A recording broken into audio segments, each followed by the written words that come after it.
Wanda gathered 8 other women to establish the 60 Million Girls Foundation in 2006 to focus on supporting girls' education. The foundation is a completely volunteer-run organization and has since invested $3.4 million supporting 29 projects in 20 countries, directly benefiting over 60,000 children. I'm including the link to the 60 Million Girls website here in the chat. So I just did that right now. And last but not least, we have Armin Modi, founder of Ashtanokai. Armin Modi, an educator and social activist from India, is founder of Ashtanokai, which translates to For a Better Tomorrow, a nonprofit to educate and empower rural women and girls in 10 villages near Pune, India. Her efforts have resulted in rural women finding their voice to become active change makers in their villages, improving the educational outcomes of hundreds of adolescent girls while preventing their early marriages. The project, now in its 23rd year, has reached significant milestones. In the 250 self-help groups established, rural women have begun to assert themselves as seen by their active campaigning against social maladies preventing in their villages like alcoholism, dowry, early marriages, and even infrastructural problems like water shortages and bad roads. Ashtanokai bicycle banks had enabled hundreds of village girls to stay in school, and scholarships have enabled them to pursue higher education to become doctors, dentists, engineers, pharmacists, microbiologists, etc. I'm including the link to Ashtanokai website here in the chat. And just give me a second. There we go. And finally, I will now give the floor back to Brandy for an overview of sequence of panelist discussions. Thank you.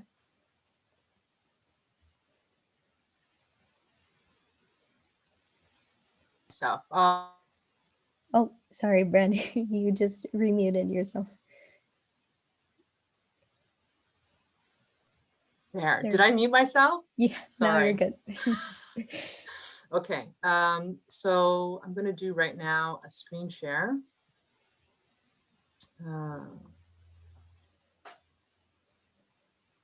Pardon me. Here we go. There's the screen. So before we get started, just a couple of housekeeping. We already spoke about keeping ourselves muted. So that's just so that we can keep out any of the background noise and everyone can hear okay. Please feel free to write any question that you might have in the chat. If we have time at the end, it would be really great to potentially have some questions from our audience tonight for the panelists, if we have time, of course. And please feel free to send private chats to each other, but just also remember that the chat is able to get downloaded at the end of the meeting, and even the private chats get included in that. So even though you're thinking maybe you're texting someone privately in the chat, it will be visible afterwards once the chat is downloaded. So just keep that in mind for yourself. Oops, hang on a second. Let me do the stop share here. Okay, so in our sequencing for tonight too, I just wanted to let you know kind of what to expect. We're going to be listening to each of our speakers speak for probably about 12-ish minutes to tell us about their, themselves and the work that they're doing. And then after that, we're going to have a question for each of our panelists, a unique individual question for each of our panelists, and then a couple of questions for them at the end for everyone to field. So just so you know as well, just to manage time, I'm going to be your facilitator this evening. Please don't feel shy or flustered at all if I need to interrupt anyone for the purposes of managing time. It's an unfortunate part of having to be a facilitator, but it's important piece to do sometimes. So just a heads up on that. And without further ado, actually, I'd like to give the floor over to Peggy Edwards, who's going to be our first speaker this evening. And Peggy, I understand that you have some slides that you would like me to share. And so I'm just going to do that right now. I'm going to do a screen share, everyone, just a moment.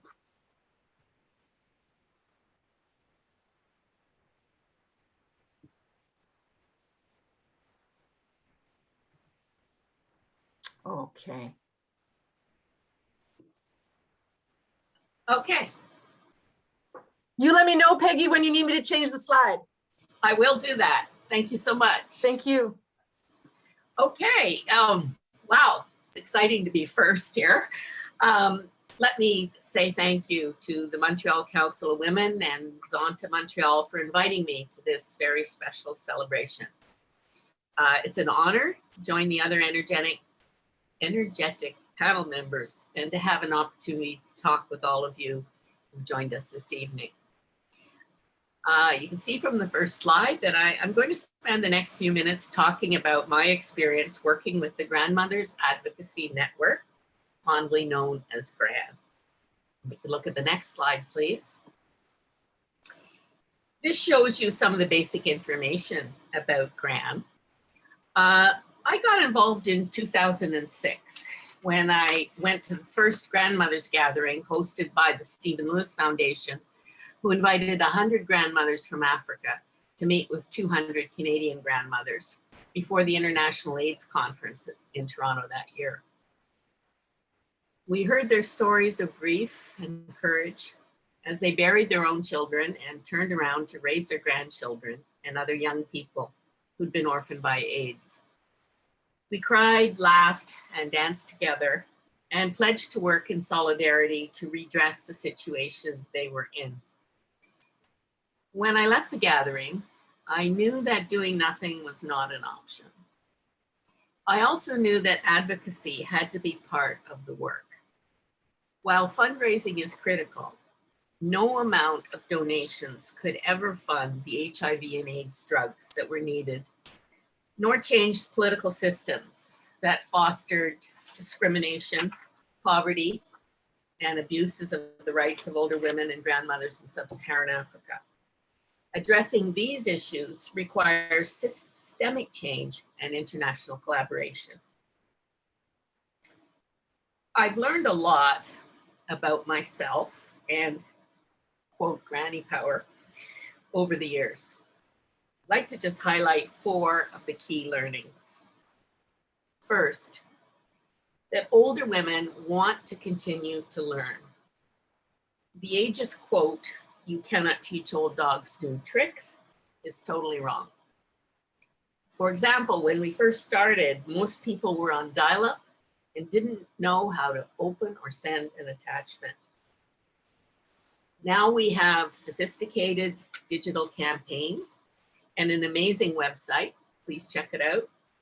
We tweet, Facebook, FaceTime, Zoom, push out digital messages, and design digital surveys and petitions. Elected officials who used to laugh when they heard the grandmothers were coming to Parliament Hill now follow us on Twitter and carefully prepare for meetings. A few weeks ago, I wrote an article called "Grandmothers Have Rights Too." The Twitter feed from GRAN and the International Longevity Center for Canada led to over 500 hits from all over the world in just 2 days. Second key learning, that global and international solidarity are at the heart of effective action. I have 17 grandchildren and great-grandchildren, and all of them have been active in a variety of ways. A couple of weeks ago, a grandmother called me to tell me her grandson sent her Facebook post to 200 of his friends, including his teachers. And he proudly named the post, "Grandma's Gone Political." Third major learning, that the friendships and the social support we offer each other is just as important as the work that we do. And fourthly, that outreach plus information equals action. See the next slide, please.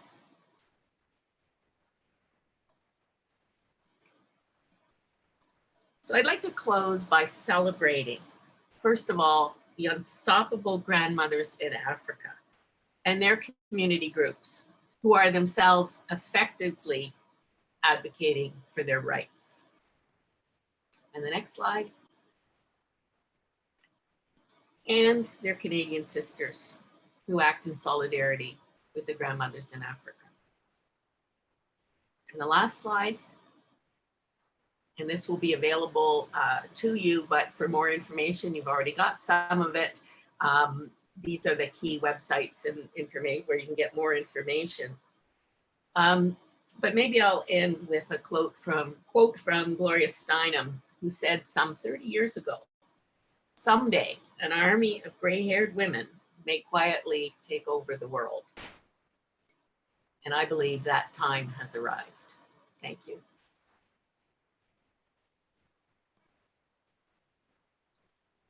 Thank you so much, Peggy. I feel I want to give Peggy our question now, but yeah, Angelica, do you think so? Yes, you're muted. You're muted. You're still muted. Yes, go ahead. Okay, let's do it. What do you think, Maria? You're muted too. Okay, we have time. Let's ask her a question now. Go for it, Brandy. Okay, let's do that. I'm going to do that screen share. Get out of the way. Okay. So I'm putting it up here so that we can all see it. Peggy, I want to ask you this question. 2020 remains the UN decade for the elderly and seniors. Will there be a UN convention of the elderly? And to what extent is Canada involved in this endeavor? That was a question. I'm just going to look for my notes here. Yes. Okay, you're right. 2020 began the UN-sanctioned International Decade of Older Persons. Okay, and I want to point out that that language is important.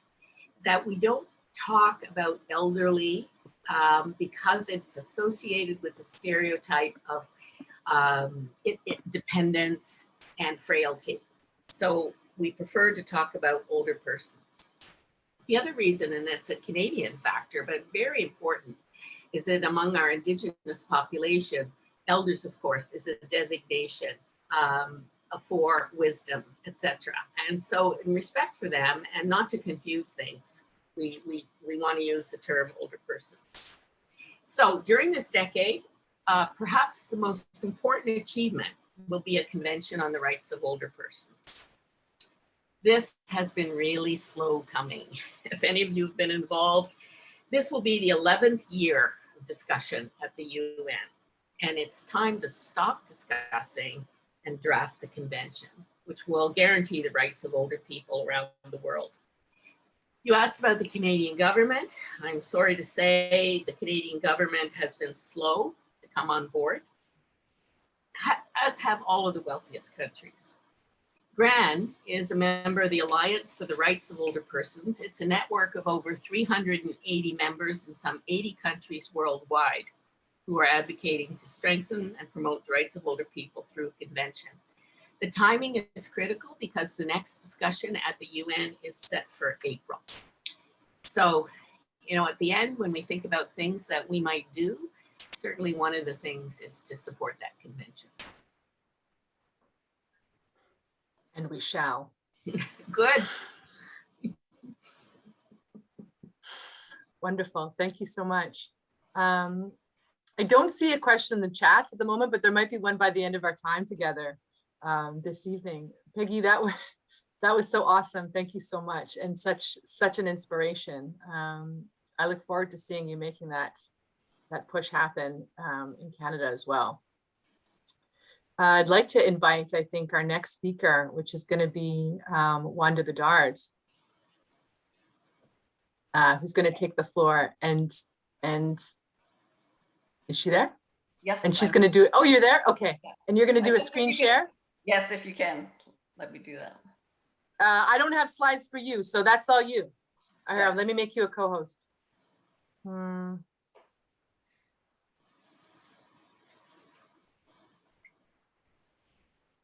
There you are. Okay.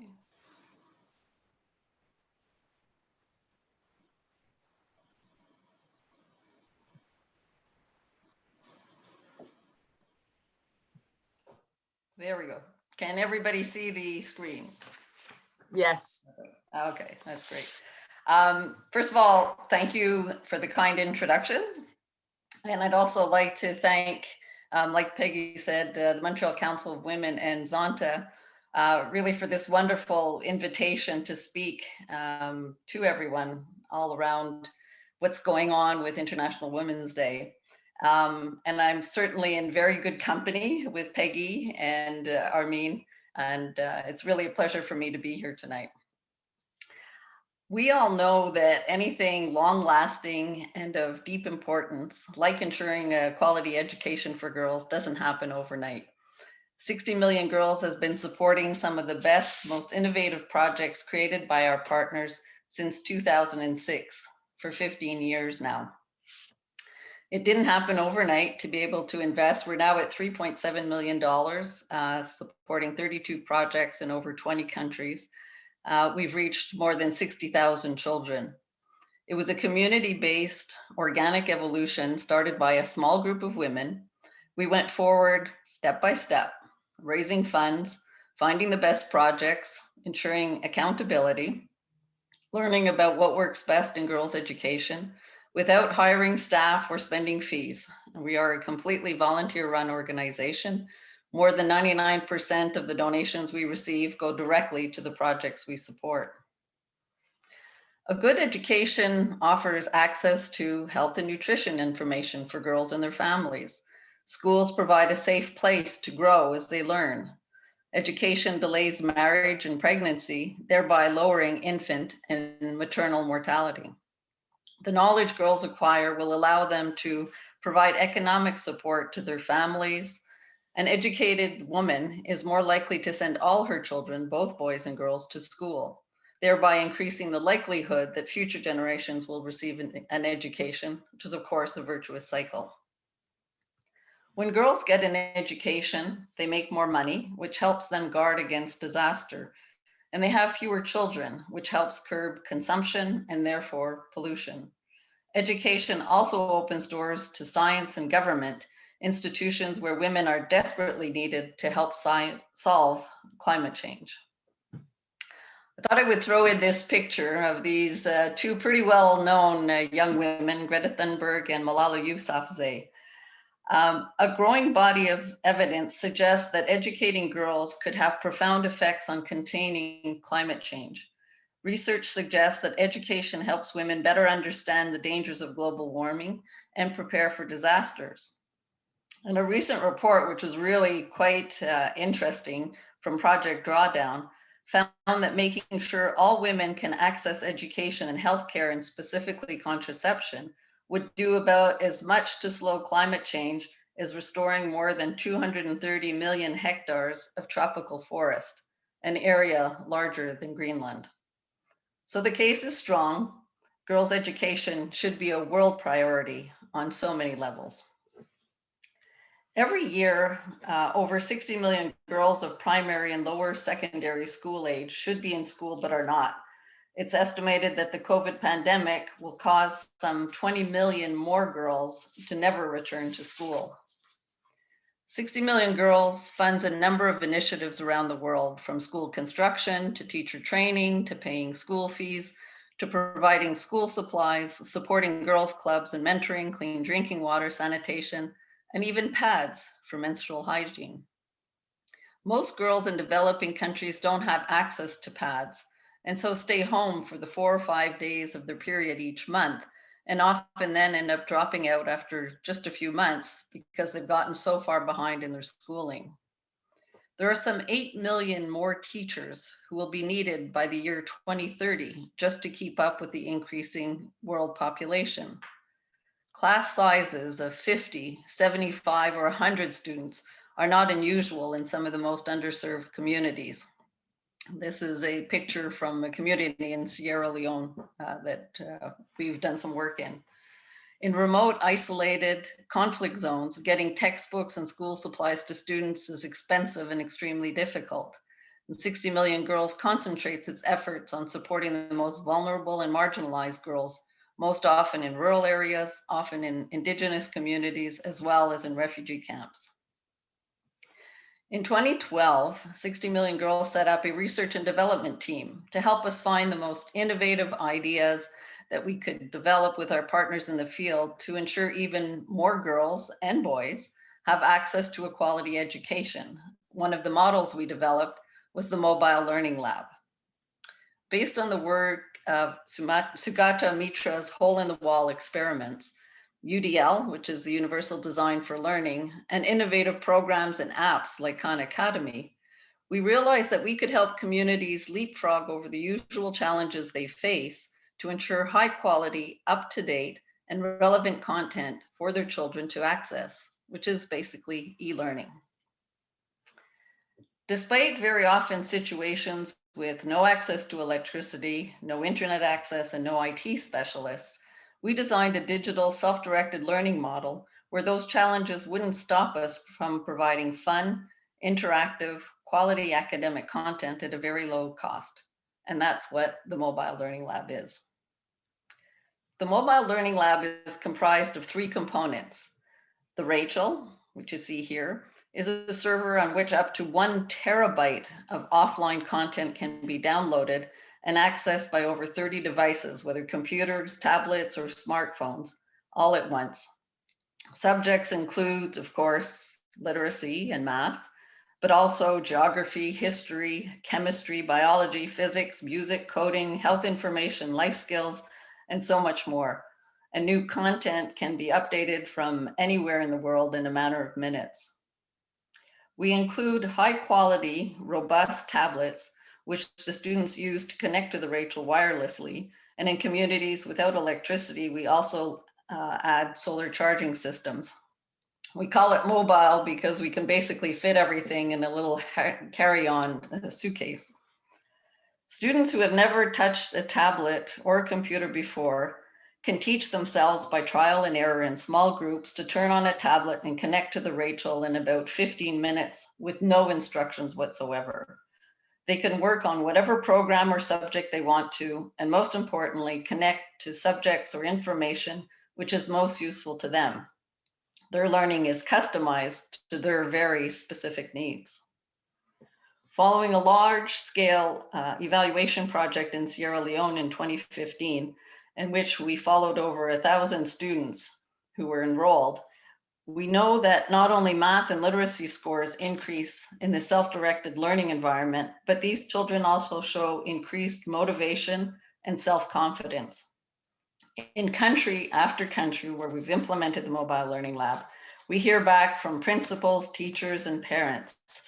When students know they'll have access to the Mobile Learning Lab and the tablets, absenteeism drops to almost 0.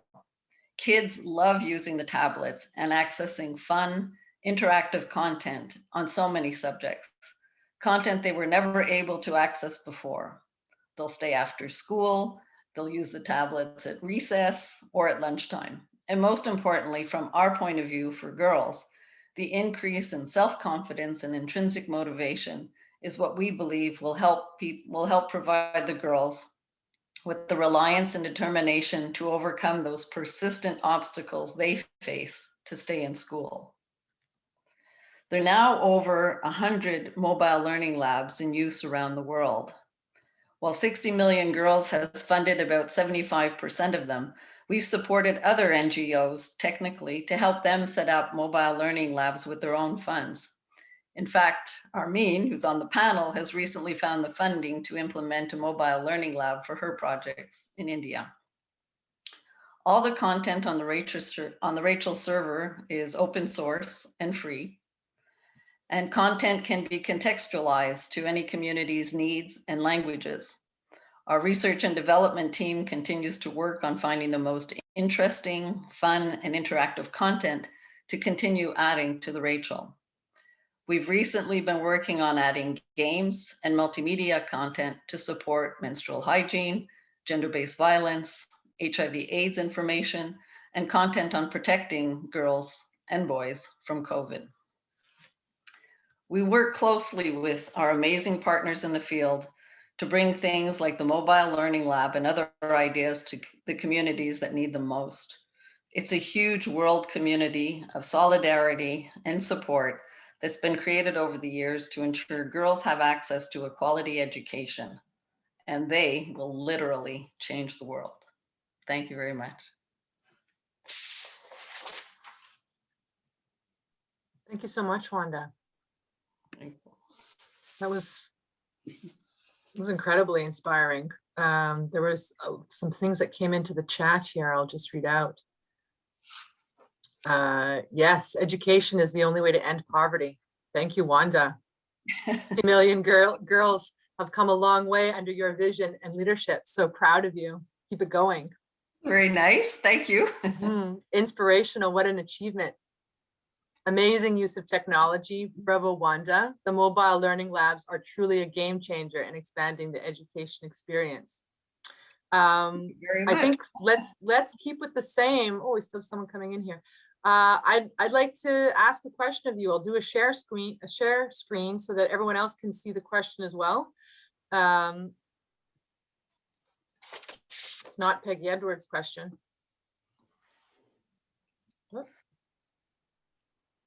How does your foundation go about selecting the place that a new school will be built? And I'm just going to put that in the chat for anyone to refer to if they want. Okay. Well, thank you very much, Marnie. I'm going to reformulate the question just a little bit to how do we choose the projects we support, since we don't only fund school construction, we do other things as well. For the first 5 or 6 years from the foundation's beginning, we really focused on access to education, and that's where we did fund things like school construction, both at the primary and secondary level. I think we funded the construction of 7 schools in all. We also supported a number of other things around that, such as water projects, so girls didn't have to miss school because they had to go get water every day. We funded dormitory construction for girls who had to leave their villages to continue studying at the secondary level when high schools were too far away. But since 2012, we've really put a lot more emphasis on quality of education rather than simple access to education. More girls were enrolled in school, but the quality of teaching wasn't near where it should have been, and still isn't, unfortunately. A typical process for us is we actually go out to tender in the fall of each year to ask Canadian registered charities to submit their best girls' education projects to us. We receive between 12 and 15 proposals and have a pretty elaborate process to choose the projects we'll fund. We fund projects in $100,000 increments and will fund up to $300,000 a year. We don't have a geographical preference for the project location. We're foremost interested in the most innovative and effective programs that will reach the most vulnerable and marginalized girls. That would be girls living in rural communities, in refugee camps, in conflict zones, Indigenous communities, and girls affected by HIV/AIDS. We look at impact, sustainability, and the partner's administrative cost structure. We look for experience in the field and the partner's connection with the communities they work in. We analyze the risks associated with each project. We ask for goals to be defined and key performance indicators to be designed to assess the effectiveness of the projects. We want to work with partners in a real partnership.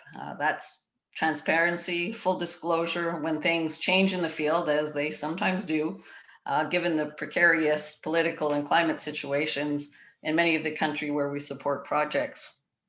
We want to learn along with our partners and not be afraid to try new innovative approaches to see if we can accelerate the advancement of our goal, which is access to a quality basic education for all girls around the world. This year, however, because of the pandemic, we've done things a little bit differently. We've chosen to create what we call the Adolescent Girls Pandemic Fund. We've asked our partners to submit projects that will reach those girls most affected by the pandemic. We know those girls will be adolescent girls. The same phenomenon happened during the Ebola crisis a few years ago in Sierra Leone and Liberia. There, the schools were closed for almost a year, and teenage girls dropped out, got pregnant very young, and often had to stay home to care for siblings and after family members died. It's estimated that 20 million girls will not return to school when the schools fully reopen, hopefully very soon. Once again, though, we will still use our same criteria in assessing what projects we will fund. While the target is more specific than it usually is, we usually give a lot more broader context.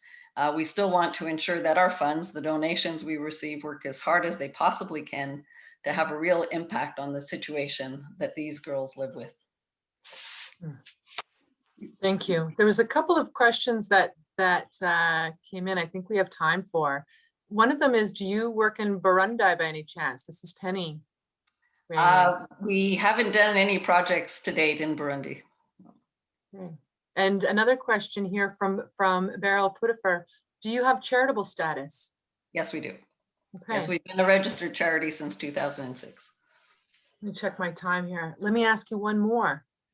How do you raise those funds? Is a question coming in from Linda Mager. Well, that's a good question. To all the people out there who do fundraising for a lot of different things. We basically started as a very small group. So we were 8 women when we started. And it's really been very grassroots, word of mouth. You know, there's 7 degrees of separation. So people talking to their friends and so on. We don't have any corporate donations. It's really individual donations. A lot of our donors have been very loyal, have been with us from the start. Because we don't have any paid employees, I think a lot of people feel confident. We're putting in our time. As I say, it's close knit because a lot of people know each other. And I think in a lot of ways, we end up doing what every donor should do, but doesn't have the time to, which is really vet those projects that we work in. That's why we have a very elaborate strategy to choose projects, to follow up. We get reporting back. We follow projects even long after they're finished. I personally go visit projects in the field at my own expense. I go about every second year. And it's a really great opportunity to benchmark what we're doing. So I don't know if that answers specifically about fundraising, but it's really just sharing the information and how we're doing things, and hopefully people feel confident that when they do donate, that the money is going to be well spent, well invested. Thank you. There's another question for you, but it's ominous to me, so I'm going to keep it for the end to make sure we have time. It has something to do with the Raspberry Pi. Okay. So I'll hold that for the end. No problem. But I'm very curious. Thank you so much, Wanda. That was yeah, incredible, and also so inspiring. Thank you. Thanks very much. I'd like to invite our final speaker this evening, Armin Modi. Armin, I understand you want me to share slides as you're speaking. So yes, I'm just gonna set that up and do the screen share right now.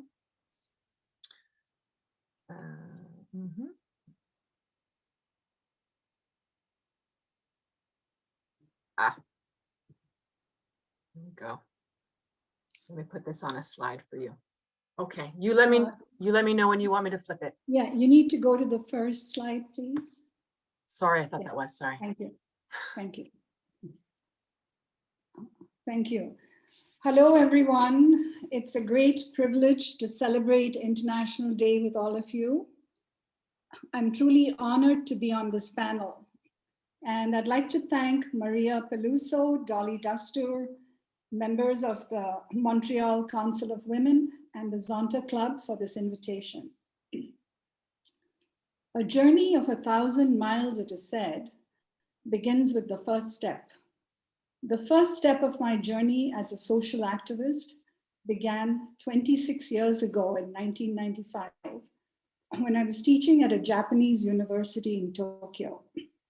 A course I took on peace education in my master's program at Teachers College, Columbia University, led me to integrate peace and human rights issues into my English language courses. The response from students was tremendous, and it motivated many of them to start campaigning for issues they were passionate about. For my part, I recall feeling very guilty that while I was motivating students to make a change, I myself was not really doing anything to make a difference. Then in 1997, I came across a shocking statistic that 61% of Indian women were still illiterate, according to India's 1991 census. It was a wake-up call, staring me in the face to do something about it. Gandhi's message, "Be the change you want to see in the world," began ringing in my ears. Firmly believing that issues of illiteracy and poverty are not problems of the poor and marginalized alone, but universal issues that concern us all, I decided to give up my teaching career in Japan and return to India to make a dent, however small, in improving the literacy rate for women. As a first step, I wrote a one-page proposal to create a foundation named Ashtanokai, and I circulated it among friends and colleagues in Japan. Much to my great surprise, the response was overwhelming. My campaign plea that literacy could change the cycle of poverty and dependence for poor women in India touched a chord among many Japanese, resulting in more than 1,000 Japanese friends and colleagues pledging their wholehearted support for 10 years.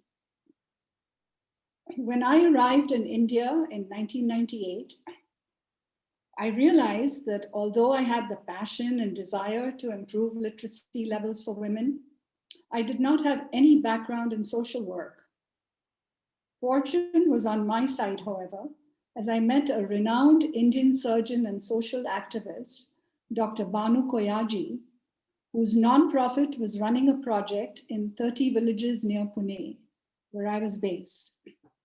She mentored and assisted me in selecting 10 drought-prone villages which lacked basic infrastructure like adequate schools, healthcare facilities, clean water supply, and electricity. Women in these villages were struggling for survival against poverty, illiteracy, and deeply rooted patriarchal norms. When we launched our project in October 1998, I had hoped to make an impact on the lives of a small number of women by providing them access to literacy. Never in my wildest dreams, however, could I have imagined that my attempt to promote literacy would help to transform and make a positive difference in the lives of thousands of rural women and girls, giving them a voice, helping them to achieve some financial autonomy, supporting their dreams and potential, and giving our rural girls especially wings to fly. But I'm getting ahead of myself. I would now like to share some of the lessons I've learned, the challenges faced, and the success stories that made it all worthwhile. Next slide, please. One of the first lessons I learned is that a top-down approach is rarely successful. Assuming that literacy was what rural women needed was a misstep. What they really needed was income for the immediate necessities of their daily life. The failure of the literacy program taught me that a bottom-up approach was needed if our programs were to be effective. Could you put the next slide on, please? To promote women's access to income, we started organizing them into self-help groups, SHGs. These are microcredit models of voluntary savings and loan collectives. Pooling whatever little savings they had, women loaned money to each other to undertake income-generating activities and to access money for emergencies. Soon, women started earning a profit, setting up small businesses like dairy cooperatives, backyard poultries, little grocery stores, and flour mills. Besides providing a platform for economic empowerment, SAGs became platforms for social change. We provided inputs at the meetings, which helped to raise women's consciousness about gender inequalities. It resulted in women who had until then never left the four walls of their homes except to fetch water, becoming change agents, banding together to solve the problems of their villages, whether it was banning the sale of illicit liquor or dealing with water shortages. The SHG movement was certainly a success story, as it enabled thousands of our rural women who were earlier poor and powerless gain some degree of financial independence, and with it, a greater sense of self-reliance, of dignity, of confidence, and self-worth. Next slide, please. The second, may I have the next slide? Thank you. The second lesson I learned was that sometimes big challenges have very simple solutions. In the early years, we noticed that many village girls dropped out of school after 7th grade. The nearest high school was 4 to 7 kilometers away. And parents, skeptical of the benefits of educating daughters and fearful for their safety in traveling the long distances to high school, instead simply married them off as young as 13 and 14. While parents were willing to buy bicycles for their sons to attend high school, they felt it was an unnecessary expense for their daughters, as they were in any case going to be married off at a young age. As a result, I set about creating a bicycle bank, a simple, cost-effective solution to the problem of adolescent girls' lack of access to high schools. Besides, bicycles reduced travel time and provided enhanced security as girls travel together in small groups. Most importantly, they helped arrest child marriages. Bicycles proved to be the wheels of change that made a positive impact on the lives of thousands of girls. The final lesson I'd like to share is the need to be flexible and adapt. While my desire to promote literacy for rural women failed, I felt that we could perhaps help to promote education for adolescent girls. Providing them with bicycles was the first step in that direction, but it was not enough. May I have the next slide, please? Adolescent girls definitely needed access to schools, but they also needed to be provided with important information affecting their well-being, as well as daily life skills. Hence, a life skills education program was launched in tandem with the Bicycle Bank, helping to empower girls to make their own informed life choices and build their self-confidence and agency. Next, when some of the bicycle recipients expressed a desire to pursue further education, we supported them with scholarships. Our village girls blew us away, pursuing careers in medicine, dentistry, pharmacy, engineering, among others. May I have the next slide, please? Later, a karate program was introduced to help girls combat increasing gender-based violence. All these interventions at key tipping points in adolescent girls' lives helped to foster a first generation of learners in our villages, giving rural girls opportunities which most of their mothers and grandmothers had sadly been denied. Could I have the next slide, please? I've never regretted the decision to retire from teaching and reinvent myself as a social activist. Although the work has involved many challenges, it has been a rich journey of discovery and learning, and I'm very grateful to those who have guided me along the way. I would like to acknowledge the contributions of several women who have played a key role in my life story. First, my mother, who was my role model, whose motto in life was, "To live is to give." Then Dr. Betty Reardon, who introduced me to peace education and changed the path of my life. Dr. Banu Koyaji, who showed me the ropes and helped me to establish Ashtanokai. And my daughters, whose love and support encouraged me to walk the untrodden path. I would also like to thank the many friends and supporters of Ashtanokai, and not least, the women of our villages who believed in my vision, who walked side by side with me on this journey, who inspired and encouraged me to continue despite the many challenges we face together. Jawaharlal Nehru, India's first Prime Minister, once said, and I quote, "To awaken people, the woman must be awakened. Once she's on the move, the family moves, the village moves, and the nation moves." I would like to think that in our own modest way, Ashtanokai's work on female literacy and empowerment has been a small but significant step in the right direction, awakening some of India's women to move towards their own journey of empowerment. Thank you very much. Thank you. Thank you. That was very inspiring and very moving. Armin, I have a question for you. I'm going to swap screens just a second.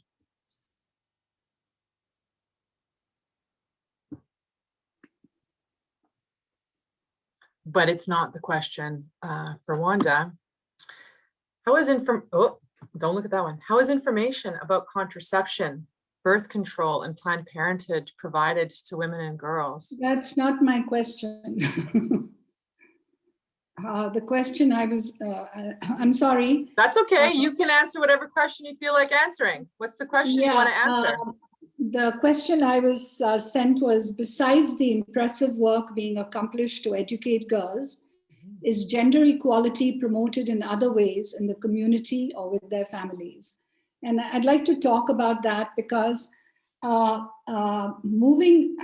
trying to empower girls is, I think, a very needed, it's very needed in today's world. But unfortunately, even though we empower girls, they still have to face all kinds of discrimination, including, including gender violence. And I'd like to talk about that because there's such a high rate of violent crimes against women in India that every day the National Crime Records Bureau reports that 88 rapes occur in India every single day. So it's not enough to just empower women, we thought. And last year, we started a program called the Ankur program, which is germinating seeds of gender equality in rural communities. We felt the need to engage men in the process of empowering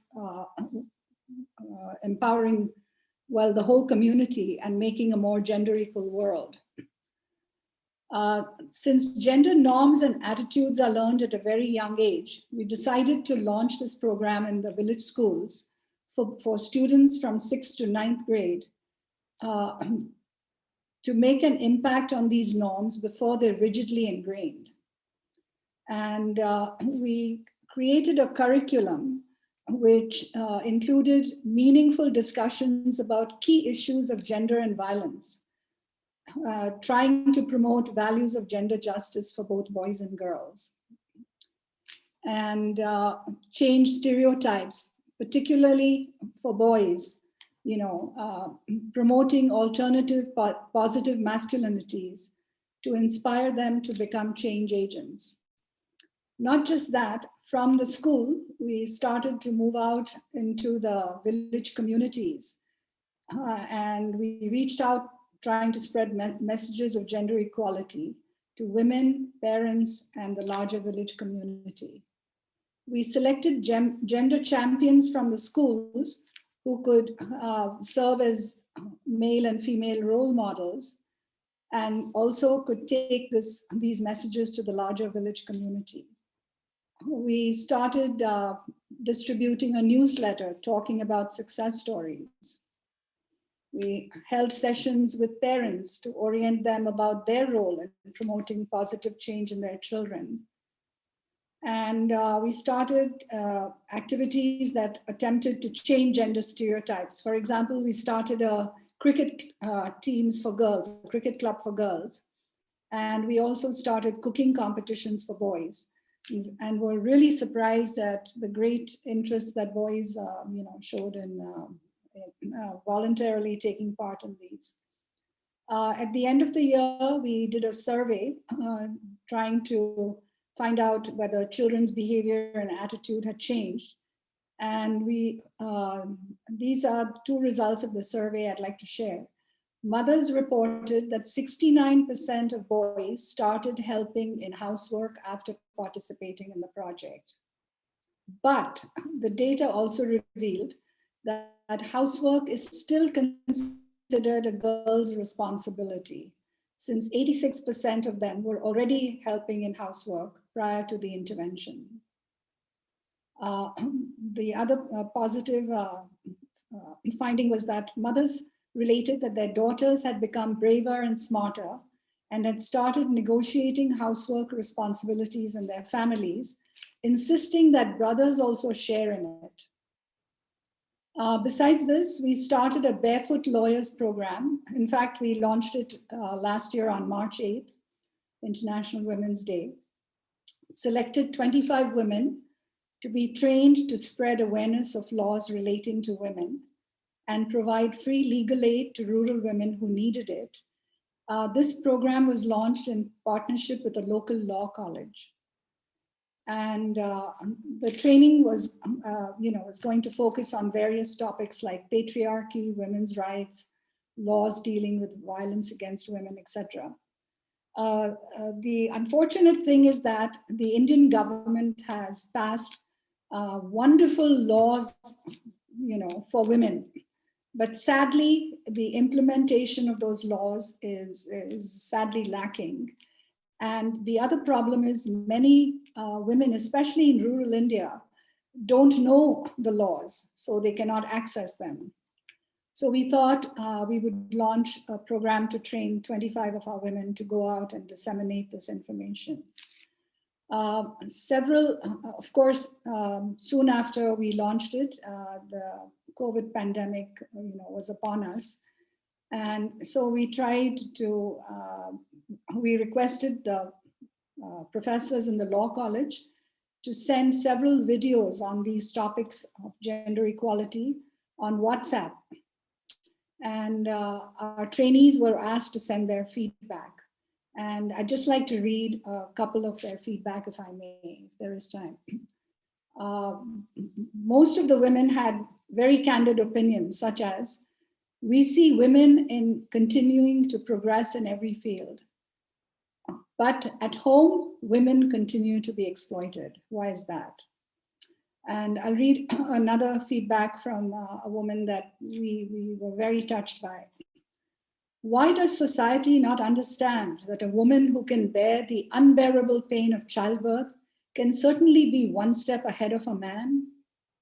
Once she is free from this slavery, no one can stop her. No one can bind her in this chain of limitations. But when will that happen? When will she get free? How many more days will she have to undergo this discrimination? Everyone says there's equality between men and women, but is it so? Or are women still waiting for this to happen one day? Can all this come true someday, or will it just remain a daydream? Thank you. Thank you, Armin. There's a question that came in from the audience here. Armin, how do we donate to Ashtanokai? Unfortunately, you can't. This is the tragedy. The Indian government, again, has brought in draconian laws for receiving foreign funding. And so as of March 31st, you can donate until March 31st, 2021. But after that, we are unable to accept any donations. But please send us your support, your ideas. I want to say how very inspired I am by Wanda. I had, found her on the web, and I had contacted her, and I'm just amazed at the impact she has made, and I'm very excited to, have one of her projects in our village areas. Thank you, Armin. In fact, Udell Devar says, wonderful work, Armin, super results, very proud of you. You and Peggy and Wanda are perfect examples of social entrepreneurship. Thank you, thank you. Yes, there's actually quite a few comments in here, but I know we have a couple more questions that we want to get to for each of the panelists that are here today. So I'm going to go to that, but if we have time at the end, I'll read these out, and certainly you can have a copy of it if you like. Thank you. So I'm just gonna one more time do a screen share, and I'm gonna put up a question and put it up in the chat, and it's really for each of the panelists to speak to it. And maybe well, let me not speak too soon. Let me just do a screen share here. Okay, so our first question, closing question. Many grandmothers and girls may be situated in areas where critical care, hospitals, vaccines, etc. are not available. How are these vulnerable populations in the developing world dealing with COVID and their health needs? I know some of this was a little bit touched on in what was shared, but maybe not, there wasn't enough time to go into depth potentially. How come I'm not able to escape this? Sorry, did I just do a screen share for you? Did you see a screen? No? No. So sorry, We know the I question. was thinking I was doing a Question screen already. share. There's no screen share. Sorry. Okay, can you see closing question number 1? Yes. Okay, sorry about that. I'll read it again. Many grandmothers and girls may be situated in areas with critical care, hospitals, vaccines, etc. are not available. How are these vulnerable populations in the developing world dealing with COVID and their health needs? And I'm going to put this into the chat as well. Please, either one of our 3 panelists, please just feel free to unmute yourselves and weigh into that. Can I start, Brandy? Sure. Yeah, I'd just like to say that rural India has 3.2 government hospital beds per 10,000 people. So you can imagine, how poorly how poor our health systems are. Now, fortunately, there has been a very low death rate from COVID, about an 1/8 or 9th of that in the United States, Spain, Brazil, and Britain. And the healthcare systems in the rural areas, it's a 3-tier system. It comprises a primary health care center in the villages themselves, usually not even in every village, maybe in 2 or 3 villages, there's a primary health center, which has just the basic stock of, medicines, etc. And there's supposed to be a nurse present every day and a doctor coming occasionally. But more often than not, these, they're called PHCs, primary health centers, are closed. There's also a community health center based maybe in a town nearby. Now, in terms of the way that COVID was handled, was as soon as the lockdown occurred, villagers were forced to stay, indoors, and they actually had policemen, making the rounds to make sure that they were abiding by those rules. And for months, until August, there was not a single case of COVID in our villages. But since then, they've started to spike. And unfortunately, even last week, several cases have been found. But in our 10 villages, we've only heard about 3 deaths. So the other thing is that the nearby hospital in a nearby town has been designated as the center for quarantining. So the moment they find, any cases, a doctor comes every a few weeks. And the moment they find any cases, they send them to the quarantine centers. Fortunately, the problems that the rural healthcare system faces is poor testing services and very poor medical care, shortages of medicine, untrained staff, and so on. But despite that, we have been very fortunate that there have been very few cases of mortality. That's all I want to share. Thank you. Thank you. Wanda or Peggy, do you have anything you'd like to add to that? This is Peggy. Yeah, I mean, when you look at older women, COVID-19 has exacerbated the inequities and the ageism that older women are facing. And I'm sure everybody on the call can relate to what's happened here at home in Canada and in the United States, although we've heard less statistics there in terms of long-term care. Over 80% of deaths from COVID have been in long-term care, and 8 out of 10 residents in long-term care are women. I wept when I read the reports from Ontario and Quebec about the neglect and the abuse in long-term care that was happening. And, I wept when my best friend's mother died of COVID in a long-term care home, and she died alone because her daughter was not allowed to go in to see her and hold her. So I think, even here at home in some of the wealthiest countries in the world, we've seen what COVID has really exacerbated these inequities, and all the more reason why we need a convention on the rights of older persons. In sub-Saharan Africa, we're hearing from the grandmothers that COVID has meant the grandmother-headed households are losing their livelihood because most of them sell their goods at local markets, and they've been prevented to going there. There's been an increase in violence against girls and women and forced child marriage. And what has been talked about quite a bit, the thing that most worries the grandmothers in Africa is that after significant progress in gender equity and education, that girls will not return to school when they reopen. So GRAN and other organizations are working hard, are fighting to address these abuses. And in particular, I think I want to mention that we've launched a major campaign in collaboration with other groups to provide the COVID-19 vaccine to low-income countries, because we know that it's the wealthy countries that are fighting over the vaccine, getting the supply.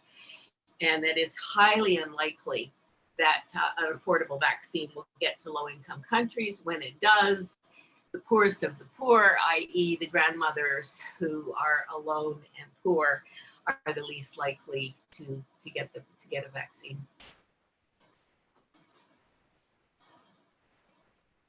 Thank you. Maybe I'll just add a word or two. I think Peggy and Armin covered an awful lot. We hear a lot of the same things. The impact, even more than the health impact, is the economic impact when people, as Peggy was saying, their businesses or their work at the market is closed down. So it's really exacerbating poverty. On maybe a little bit of a positive note, a lot of our partners have been forced to be creative and innovative and come up with ways. If we're talking specifically about children in schools, it's varied a lot around the world, but of course most schools were closed, sometimes completely closed for a full year. A few exceptions to that, but generally that was the case. And our concern very much is that these adolescent girls won't get back to school. Again, the parents losing income means it's even more difficult to pay the fees that's required to continue on to high school. So a lot of our partners, what they did, of course, is they were able to spread a lot of information, health information on how to prevent getting COVID and the social distancing and hand washing and things like that. That's one thing where it was actually very helpful to have the mobile learning lab, because the content could be downloaded and disseminated really quickly to a lot of areas. The other thing that we feel is going to help an awful lot in terms of teenage girls, a lot of our partners continued connecting with the girls. So even though they weren't coming to school, there would be regular calls or visits to the homes just to make sure that the girls were still being kept in contact with. And a lot of our partners have told us that the majority of girls in their programs actually have gone back to school once the schools reopen. So it was really important to keep those connections, because if you lose the connections with the girls, that's when you lose the opportunity to get them back into school. So we're hopeful, but it's heartbreaking. I think, like both Peggy and Armin said, everybody works so hard and invests so much to move things forward, and something like this pandemic hits and you feel like you've just lost 2, 3, 5 years of advancements in less than a year. So, but we're hopeful. I mean, it's like we've realized even here in Canada and around the world, you have no choice but to get creative and to try new ways of doing things. And I think in a lot of cases, things that were kind of tried at a very small scale are going to be pushed forward very quickly. We just think of medical calls. Here in Montreal, it was very rare to be able to speak to your doctor on a phone, and now it's such a common thing. It saves a lot of time. I find it super efficient. But if it hadn't been for the pandemic, I don't think that would have been pushed forward for probably another 5 years. So there's some good things, some things that are pushed forward. I think as both Peggy and Armin spoke about the inequities between different groups of people, it's so clear now. And we just hope that people are going to remember that in a year and 5 years from now, and that we can, make those social changes so that we don't have these glaring inequalities between people. Indeed. Thank you. I do think we do have time for one more question. So let's do that. This again will be for all of our panelists. Okay, not question 1, however. Go to question 2. So this question, what would you recommend the Montreal Council of Women and Zonta Club of Montreal do to further advance the well-being and education of girls, women, and grandmothers? I'm going to put this into the chat as well.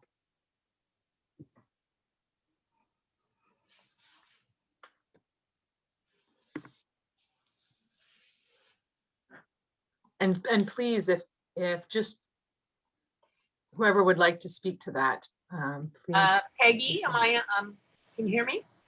Yes, you're okay. good. Okay, good. I've got a long list here. I'm an action person, but I'll keep it short. But before I get into that long list, I added one here. And I'd like to mention my dear friend and colleague, RP Hamilton, is on the call. RP, I hope you're still there.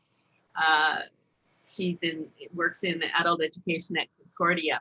And what she has taught me is that we need to take time to listen and reflect on what works and why. And so one of my recommendations is do this kind of thing lots of times, do this kind of session. This has just been terrific in terms of taking some time to listen and reflect. Then I have my list. Okay, what you might want to do. First of all, you can join GRAN or the Grandmothers Campaign.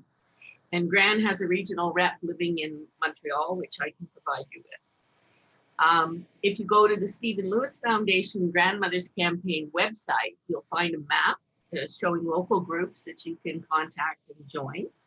And there are now some in the United States, the UK, and Australia, but the majority remain in Canada. My group is in the region called Ottawa-Gatineau, so it extends into Quebec, and we have 22 groups in our region. My own group was founded in 2006, and we're called the One World Grannies. Secondly, as individuals, you can write or call your member of parliament. to insist that Canada show leadership and development in developing and enshrining the Convention on the Rights of Older People. You can also talk to them about supporting a treaty proposed by over 100 developing countries to suspend the patents for COVID-19 vaccines for the remainder of the pandemic so that affordable vaccines will be available to developing countries. And I can provide you with letter templates from GRAN and the International Longevity Center, which makes this very easy to do. And lastly, as a group, you can join the Global Alliance for the Rights of Older People. They speak at the UN and they have a toolkit of activities, advocacy activities that you can get involved in. That's it. That was powerful and direct and just like, yes, action items. Thank you. Wanda or Armin, please feel free. Maybe I'll come in. just say a few things. Much like Peggy, I think just having this opportunity to share and to network is huge. And the opportunity to learn more about the different issues going on, because to be able to advocate, to be able to push things forward, you have to have the information to fully understand the issues that are happening. So advocate, we do a lot on social media. We have a pretty active Twitter and Facebook and blogging, Instagram, and so on. We put a lot of information. It's not just information about 60 million girls, what we're doing, but just general information about girls' education and women's empowerment. So please feel free, if you're on any of those social media, to join us, to follow us, to share information, because we're always trying to learn more and be a better organization to do more. And like I say, it's really a real pleasure to have this opportunity and to be connected with Zonta and with the Montreal Council of Women into the greater network of all these amazing women and men who are doing things to promote women's empowerment and girls' education. So thank you very much for everything. Thank you. Armin, did you have anything you wanted to add to that? Yeah. I'll just add my 2 penny worth. I feel that we don't need to reinvent the wheel. Organizations like Wanda's are doing such huge and tremendous work to further, adolescent girls or girls' education. So I feel just supporting existing organizations that are doing good work is the way to go. And also working in one's own context, wherever you are in the world and wherever you find there is a lack of access for girls to access education, trying to promote that. I think I just want to bring up one issue that I think worldwide is creating a problem for girls' education, and that is we don't have enough female teachers, trying to promote more and more women to become teachers, especially at the primary level. In India particularly, we have too many male teachers at the primary levels.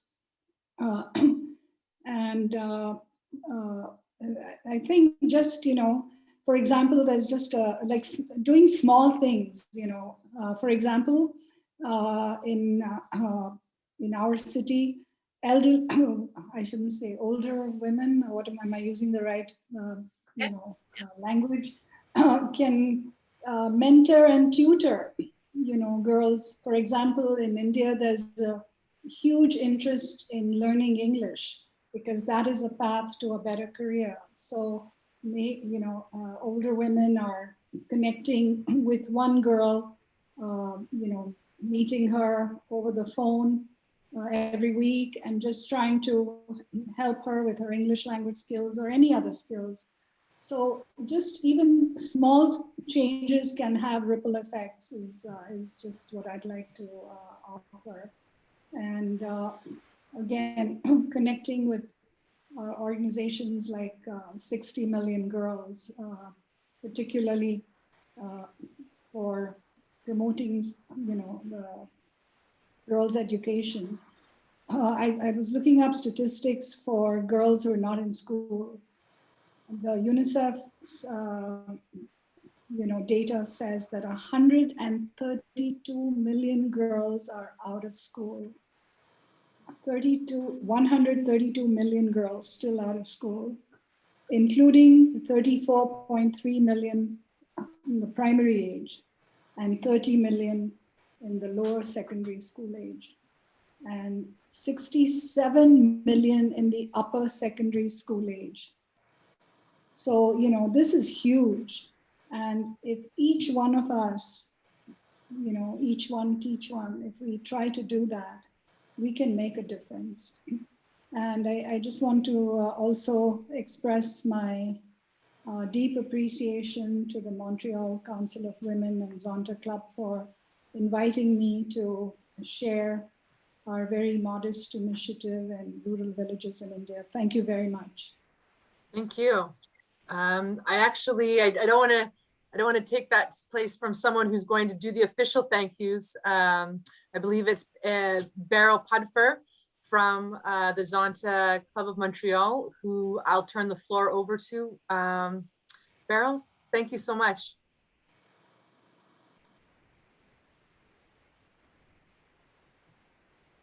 Right, I'm unmuted. Well, what an honor to say thank you. Unfortunately, that's what all the chat comments have been. This has been incredible, amazing. Everything I'd written down, you've all said, because truly this was one of the most inspirational and informative presentations that I've ever attended. Each person, each of our panelists brought in a different aspect of something that we would have wanted to heard about for the whole evening. And all I can say is thank you. I have all sorts of comments like we're giving girls wings to fly and bicycles are the wheels of change. I mean, these things just touch our hearts. But I'm going to stop now because there may be other people who want to say, but I'd like to finish with the fact that now I know what Ashtanokai means. I think it's engraved on all of our Zonta hearts because we're here for a better tomorrow. Thank you all. Thank you everyone for coming out this evening. Thank you so much. Thank you. Thank you. Amazing. Yes. It was wonderful. Very Inspiring. inspiring. It was absolutely fantastic. You ladies deserve awards, all of you. Absolutely. Thank you so much. And I'm really sorry we can't contribute to the fund in India, but there's got to be a way. All right, take care. Bye-bye. Unbelievable. I'm Unbelievable. in Washington. There's a way to spend money everywhere. This was a wonderful event. Bravo, everybody. Yeah. Just Can I so ask, do you still use Raspberry Pi? what is the Raspberry Pi story? Here's the Raspberry Pi. I'm not a cook. This is a Raspberry Pi. I don't know if you can see it. It's actually a computer, so it doesn't have a screen or a keyboard, but it's all the basics of a computer. So we were using a Raspberry Pi. It's still available. This one has 80 gigs of content, but we also upgrade to the Rachel, which you saw in the picture. Yes. A little bit bigger. Wonderful. Yeah, so this one has 1 terabyte. So yes, we still do use the Raspberry Pi. So That's can you what that buy was. them? How do you support them? Pardon me? How do we support you with the Rachels? Do we purchase them or donate? If you can donate, that's always much appreciated. We're at 60milliongirls.org. So any support in that way is really, really helpful. Yeah, I got some women that got nothing better to do with their money. So we love I them will too. find some money for you. Join Zonta and join the Montreal Council of Women, even if you am. don't live here. I am. I might be, if Trump had won, I'd be living there for sure. Help the grandmothers in Africa. I'd like Sorry. to take a second to thank our very able host, Brandy, Yes. and our chairperson, Angelica, Thank and you. others supporting tonight's event. And I'm sure running a Zoom meeting is not a walk in the park. So thank you. Thank you very much, ladies. Thank you. Well, Thank you so much. Can All I right, I have quickly another say meeting going something? on, believe it or not. Thank you, ladies. Thank you, Peggy. Yeah, as a teacher, I've heard the message and I will pass it on to Delta Kappa Gamma. Good to know. That's excellent. Thank you. Yeah. And we will advocate for seniors and we'll advocate for children. This is what we will be doing. In fact, I put it in the chat in relation to the seniors, as we have a resolution that went forward and is now policy with the National Council of Women, and briefs have been sent to the Canadian government calling for more support and action for seniors here in Canada. And certainly we can become and do much more through that network. Montreal Council of Women is part of the Provincial Council of Women, the National Council of Women, and the International Council of Women. And in fact, we're putting forward resolutions to the International Council this coming year. So we are in a position to help. And so I really look forward to the opportunity of, being invited to join in something like this again. I mean, just because I'm president doesn't mean that it's about me. It's about this team of really extraordinary women that get together. And I don't know. I think I'm a little bit overwhelmed by everything that I've heard today. And I just cannot tell you how impressive your dedication has been, our three speakers, and also the team that put this together. It's a tremendous amount of dedication. Just terribly thankful to all of you. Can I wish everybody a happy International Women's Day for March the 8th? Yes. Yes. Hope everybody has a wonderful time. Thank you. We move forward and we march forward. Thank you, Dolly. Thank you, Dolly. I just want to encourage all the Montreal Council of Women members that you're welcome to submit resolutions. Yes. Because we need to lobby, as Peggy mentioned earlier, to have a convention for older people. We really do need one at the international level. For heaven's sakes, we don't even have national standards for long-term care in this country, but we haven't abandoned the most vulnerable people in our society. And I'm very, very pleased that the theme for the International Women's Day by the United Nations is girls. Girls reaching out. That's the theme. All the three speakers this evening have been dedicated into helping the children and the girls in advancing themselves and in reaching goals. So it's been wonderful. I thank all the speakers. It's been a wonderful communicating with each of you. Thank you very much. And to Zonta too, who has been instrumental in sharing Armin with us. Thank you, Dolly, for your help there. And there isn't a shortage, I think, of the fine women that we have here in Montreal, at the Montreal Council, the Zonta Club, many of our federates. We're very, very dynamic, all of us. That's why we're here. We all bring our strengths. We all bring our just different wanted strengths. to add, somebody had a question saying, how can we help? Many of our affiliates and confederates of MCW and Zonta Club have modest scholarship programs that encourage young women and girls to higher education. So one way to help is to join in, donate, set up a scholarship or a bursary in a loved one's name. We've got 2 or 3 2 scholarships and a bursary that have been set up with Zonta Club of Montreal. Education empowers, and I think we can never overstate that. When you educate a girl, you're empowering a whole community. So we can go overseas, but we can also look in our own backyard, right here in Montreal.